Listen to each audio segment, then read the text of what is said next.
What's up, LEGO builders? Welcome back to Coconut Brick Studios. I've spent the past 8 months building the biggest Battle of Mygeeto mock you've ever seen, complete with massive bridges, a glowing city, and of course the obligatory clone punching a droid. Depicting the battle just before the events of Order 66 and Star Wars Revenge of the Sith, this mock comprises of over 80,000 pieces and has 2 custom vehicles I designed specifically for this battle, as well as a host of custom Galactic Marines. But before we dive in, I want to say thank you to each and every one of you who have supported this series through donations, watching and liking the videos, and a special thank you to my YouTube members who you'll see later on. What more can I say except make sure to execute Order 66 on that like button, and let's get started. Deep in the Outer Rim, a fierce siege rages between Jedi Master Ki-Adi-Mundi's forces and the Separatist army on the planet of Mygeeto. The cities on this planet are only connected by bridges, which have turned into horrific choke points and slaughterhouses as the two sides continue to pour in tanks and soldiers in a grim war of attrition. Determined to take the main bridge and finally enter the city, Mundi marshals his men and with the support of heavy weaponry, charges across the bridge with the hopes of getting close enough so the big guns can take out the anti-aircraft emplacements guarding the city, and allow Republic gunships to fly in and drop troops in the city, thus surrounding the droid forces on the bridge. But the Seps have a desperate plan of their own. A huge tri-droid has entered the fray, holding back the advancing clones, while on a lower bridge, a massive J1 proton cannon emerges from the mountain, intent on destroying the main bridge and preventing the Republic from moving into the city once and for all. This isn't the biggest mock I've ever built, but that may be a good thing. Because I downscaled on size, I was able to focus more on design, architecture, and detail, creating a much more impressive, realistic looking mock than some of my previous projects. It contains over 80,000 pieces, 8 vehicles, and nearly 200 minifigs. I separated the mock into 3 sections, and the first one, which I call the centerpiece of the mock, is the main bridge, since it's really the only thing we see during the Mygeeto scene in Revenge of the Sith. That's where the battle takes place and where Jedi Master Ki-Adi-Mundi meets his demise. So when designing this, I knew I needed to create something massive and impressive that was able to hold up an entire battle that included some pretty sizable vehicles. On one side, we have Mundi and his clones charging across the bridge, backed up by a custom UT-AT I designed and built. Defending the entrance to the city are the droids who fielded a number of tri-droids, most notably this giant custom Magna tri-droid capable of destroying Republic tanks in one shot. I wanted to represent the war-ravaged and cluttered look of the bridge as best I could, so I added the gaping holes to the sides where I'm assuming chunks of the bridge were blown off. These were a fun obstacle to tackle because I wanted to add as many as I could and make them big, but I didn't want to affect the strength of the bridge or eat up too much of the floor and not have enough room for minifigs. It can be tough trying to build something that looks like it's breaking but is actually quite sturdy, but everything's still holding up great. The actual bridges aren't held up by anything and just hang there suspended between cities. Obviously I can't do that, so I constructed these massive supports to hold everything up. I really like how they turned out. I tried to add lots of detail and design because I didn't want to have 2 boring pillars holding up the centerpiece of the mock. I wanted them to be interesting in and of themselves. I added a ladder and maintenance platform to this one just to spice it up and have something else to build. I really enjoy adding small everyday builds like these. While not super flashy or noticeable, I think they help make the mocks feel more real and lived in. And a big plus of doing big mocks like this is you have lots of empty space for extra Easter eggs and builds. These droids are messing around with the control panel, trying to shut down the warming mechanisms on the bridge to cause more snow to pile up and hinder the clones, and on the back is a giant cooling vent for all the machinery and computers inside. I figured a bridge like this could have power cables running through it from city to city, so I built some running through the sides, making sure to break them in the right spots for continuity. And at the back of the bridge, I added some bigger red ones in the center. This brought some realism and much needed color contrast to all the gray and white. On the road, I built craters with rubble in and around them and tried to fit as many broken bits of vehicles as I could. I wanted it to look like multiple battles had taken place over time, so there are chunks of Republic vehicles and parts of a Magna tri-droid laying around from previous attempts to take the bridge. In this battle, a tri-droid has already been destroyed, as well as this AT-RT which yeeted its driver into the snow as it fell. Since LEGO never released a Galactic Marine minifig, I had to decal and paint all these myself, but the work was so worth it, as these are my favorite clone trooper now.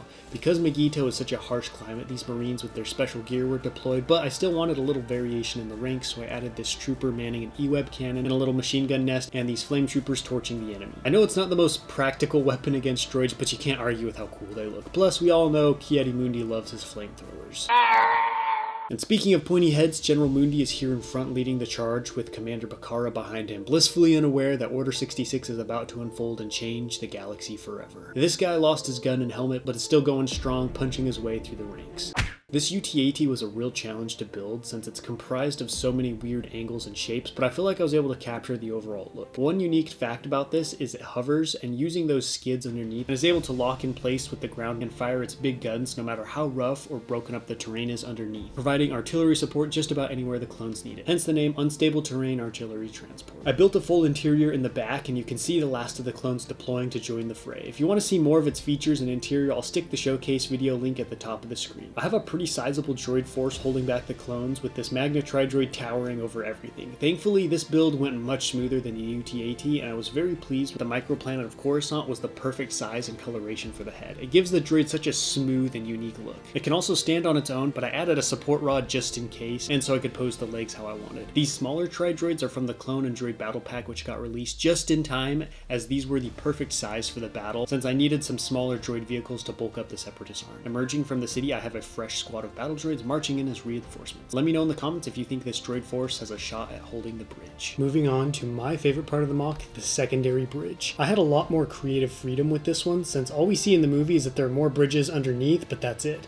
So I made a less used access way to a secret hangar inside the mountain. The clones are having more success on this one and have pushed all the way to the tunnel entrance, and only a single line of droids stand in their way. But it might all be in vain, since a proton cannon has slowly lumbered out of the tunnel and is aiming to blast the bridge in half, effectively cutting the Republic off from the city. Because of its smaller size, it's mostly an infantry battle with no heavy weapons, so the bridge hasn't taken as much damage, although one of the falling chunks from the main bridge clipped this backside, smashing one of the lights. I made this bridge smaller than the main one so it would scale with the rest of the MOC better, and because I wanted it to look more like a private, less used road. I had so much fun building this and got to come up with some really cool techniques and designs. The main thing I wanted to do was get the whole thing to sit and connect to the main bridge and mountain at an angle. I knew an angled bridge would make the MOC so much cooler, and having everything connected makes it feel more like one cohesive build. But it was a challenge getting the whole thing to connect flush with the mountainside, but using a turntable and some wedge plates, I got everything to work. So the bridge doesn't actually connect to the mountain via studs, it just rests on some tile, which makes moving this really easy. The other challenging spot was the second support pillar for the main bridge, which cuts through this one. I used another turntable to fit the top of the support to the main bridge and the rest of the pillar at the angle that I needed, thus giving me one of the coolest builds I've ever done. Alright, I'm gonna stop raving about the bridges because I know that's not why you're here. The two sides, having clashed at the droid barricade, are in real close quarters, so I thought better not waste this golden opportunity for another flame trooper. Covered by a ring of clones, he's trying to melt a hole through the droid line and break their defenses. Further back, I have some reinforcing clones as well as an ATRT emerging from the tunnel. I wasn't able to do this everywhere, but behind some of the clones, I added footprints in the snow. On the back of the bridge, I have a really cool custom artillery walker designed by Parsiville on YouTube. He did an incredible job. The turret, barrel, and legs can all move, as well as a gun breech that actually opens.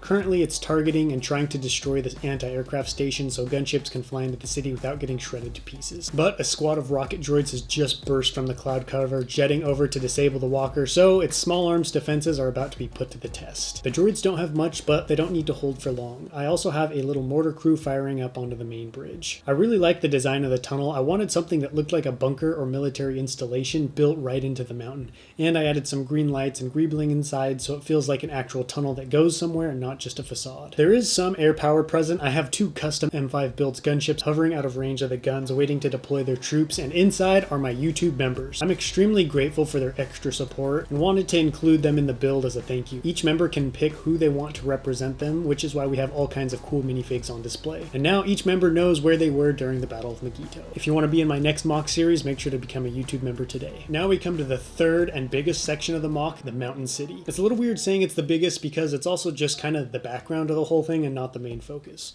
Originally, I was going to flatten the top across the whole mountain, but I thought it would look better to split the city into 3 plateaus of different heights to make the city look more like it was built into the mountain instead of just on top of it. When it comes to LEGO Star Wars cities, one of the harder things to capture is the right scale. The buildings on Mygeeto are massive compared to the bridges, but I had to shrink them down to a realistic size in order to build. Plus, I think having lots of smaller buildings looks a lot better than 2, maybe 3 giant ones. The first plateau is home to a couple of houses and a treatment plant of some kind. I do wish the city was featured more, war, but there aren't any battles going on and it's basically empty. So all this detail and setup wasn't really showcased much, but it felt like the best option to me since the city was probably mostly abandoned at this point, so there wouldn't be a ton of citizens milling around wondering what's going on, and the droid forces are going to be mostly concentrated around the bridge area. But I still managed to throw in some side stories. I once again had a lot of creative freedom when building, and I've always really loved feudal Japanese architecture and art, so I used that as inspiration when designing the city. Plus, I think the buildings on Mygeeto look similar to Japanese architecture of the time. There's a quiet elegance to that time period. Beautiful pink and purple trees, elegant structures and gardens, as well as neat paved paths. All of which I put into the city to try and make it feel rich and powerful, but also artistic and not just a brutalist blob like Coruscant. The purple trees also added some much needed color to the city. I have some droid patrols marching through the streets, and in this first plateau, a couple bounty hunters are hiding behind a house until one passes as they hunt for a target hiding in the chaos of the siege. The treatment plant is mostly there to take up space, but it was the perfect spot for an anti-aircraft emplacement. I needed a reason for the clones to not just fly in on gunships, so I have these big guns throughout the city pushing back any Republic advances in the air. Although this one may not be long for this world. Underneath the plant is a secret droid base. Alarms are flashing as all remaining droids are pulled from their storage pods and sent up to fight via the 2 turbo lifts at the back. I also have some droids at their computers monitoring the city, looking out for any secret operations or ambushes. I had a lot of fun trying to make it look like the base was built into the bedrock of the mountain. I have some steps and a small road leading up to the middle plateau, which has a couple of houses, but it's dominated by the main road. Here the droids have set up a hasty command station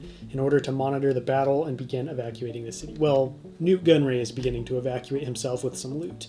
I know he wasn't present during the battle, but it's always annoying how few Separatist leaders and generals are in the battles. Besides, LEGO hasn't given us very many of those figs, so I use what I have when I can just for some variation. Because it was set up very quickly, there isn't much to the base. I have the obligatory computers and holo tables for monitoring the siege, with some barricades and droids guarding the front. The last plateau has more to offer in the way of stories. To one side, there's a small storage depot being raided by a couple of thugs, but unfortunately for them, Wat Tambor and his guards swung by to check on his stolen goods while they were looting. In the front, there's a large platform holding 2 more anti-aircraft guns. I wanted the platform to look like it was a wartime addition to the city, so I used gray cylinders and gray pieces to give it a prefabricated ship and assemble look. The guns are being manned by Nemoidians, who even in the heat of battle are making sure to stay hydrated by raiding the local tavern for blue milk. The tavern is my favorite building. It was designed by Ritter Thomas, who rendered a couple structures I used for the city. Unfortunately, the roof was too narrow for lights, so it's dark. The buildings were fairly easy to make. I just designed some dishes and stuck trans-clear windows in between. I'm glad there are a lot of windows because this mock really needed that extra pop of color. There are heaters built into the roofs to keep snow off, some of which you can see activated, but there's still a few bits of snow hanging around. On the far side of the plateau is a power station generating more electricity for the droids, and a group of them is currently monitoring everything while complaining about the lack of vacation days. But they're about to take a permanent vacation as Delta Squad has entered the scene. They've just sprung an ambush, and the objective is to destroy the power station, thus killing power to the droid bases and hangars in the mountain, all while Sev hones in on the anti-aircraft cannon crews. I know they weren't actually here, but Delta Squad is just too cool to not include in the mock. As I've gone through the build, there's one thing I haven't really touched on yet, and that's the lights.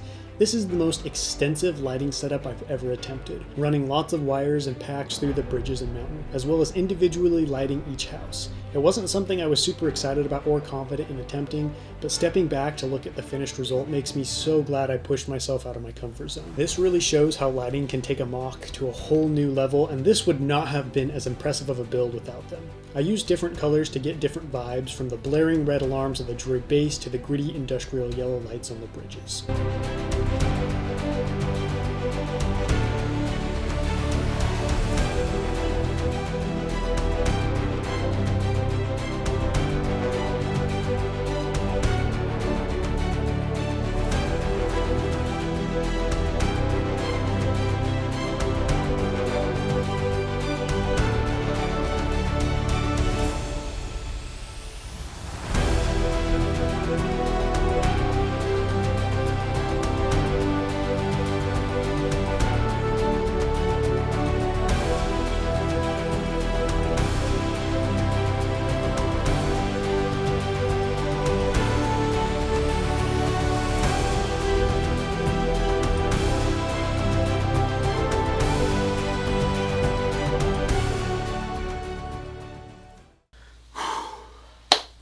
Can't believe it's done. Now I can sit back and enjoy the fruits of my labors. One thing I really appreciate about this MOC is the build. The last MOC I did, Coruscant, was really fun and turned out great, but the main attraction was definitely the battle and the minifigs. The rest of the build was mostly just a backdrop. But even if you removed the battle and minifigs from Mygeeto, I still think it's an impressive MOC, especially the bridges. And this is definitely my best MOC to date. Now, the series might be over, but fear not, this isn't the last time you'll be seeing Mygeeto. Next Sunday, I have a cool video dropping that I've never attempted before with a MOC of this size. And stay tuned, because I have a brand new MOC series on the horizon, unlike anything you've seen before. Once again, thank you all so much for your support throughout this series. It really means a lot to me, but that wraps up this video. Don't forget to let me know what you thought about this MOC down below in the comments, and I will catch you next time. But until then, happy building.